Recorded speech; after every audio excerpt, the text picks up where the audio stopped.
recordarán ustedes, el constitucionalista alemán Peter Heberle hablaba de pluralidad de intérpretes constitucionales.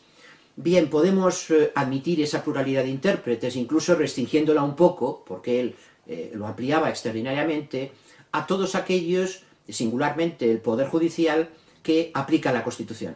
Pero cualquiera que sea el sistema de justicia constitucional, de control de constitucionalidad, lo cierto es que siempre hay un intérprete supremo de la Constitución. Es el que en último término dice lo que la Constitución significa. Aquello de que el intérprete supremo es el amo de la Constitución. Si no es el amo de la Constitución, y sí es el que dice la última palabra. Porque es el órgano de cierre.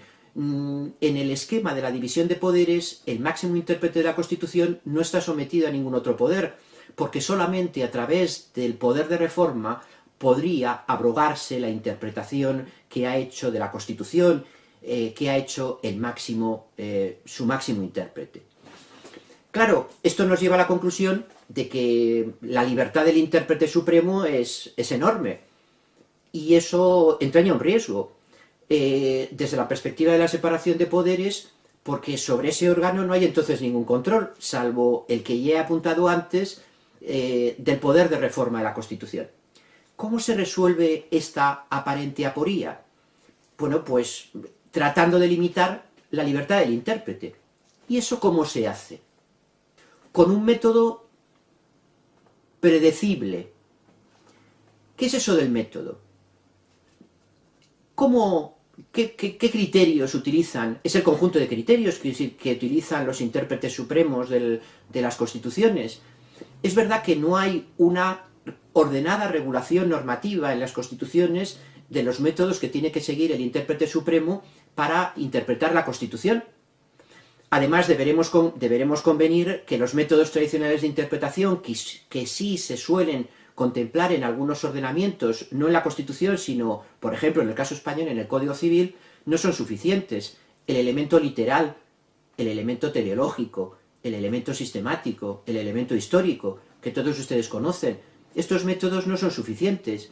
¿Cuáles son los criterios u otros elementos que se suman y que enriquecen la interpretación constitucional? Yo, en una obra que escribí hace mucho tiempo, Interpretación Constitucional y Fórmula Política, me refería a tres elementos que son clave en la interpretación constitucional: la politicidad, la evolutividad y la dimensión axiológica de las constituciones. Empecemos por lo primero, politicidad. No tanto porque el máximo intérprete de la Constitución sea un órgano político en el sentido que es el gobierno, o que es el Parlamento, cuya mayoría pues también es partidista. No, me estoy refiriendo a una politicidad que tiene que ver con la naturaleza política de los asuntos más importantes que decide el máximo intérprete de la Constitución.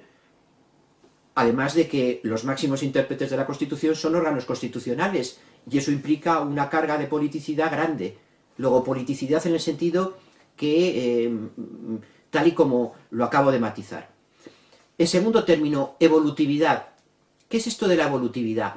La adaptación, es decir, evocando eso que decía antes de la Living Constitution, la Constitución viviente, hay que tener en cuenta la realidad social del momento en que la Constitución tiene que ser aplicada.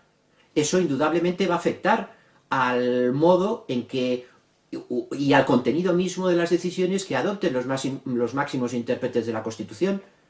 Atender lo que ocurre en la realidad política del momento es imprescindible, no cabe duda. Y por otro lado, la dimensión axiológica, los valores que la Constitución transmite, el principio democrático, en el caso español, la justicia, la igualdad, el pluralismo político, la libertad. Bien, son los valores, esa dimensión axiológica, valorativa de la Constitución, que es muy importante. No voy a entrar ahora en los riesgos que indudablemente tiene una jurisprudencia inspirada por una jurisprudencia valorativa, inspirada en valores, pero indudablemente los valores tienen que ser tenidos ciertamente en cuenta. Piensen ustedes en cómo la Constitución alemana, la Ley Fundamental de Bonn, resalta la dignidad de la persona humana como valor fundamental del ordenamiento constitucional de aquel país.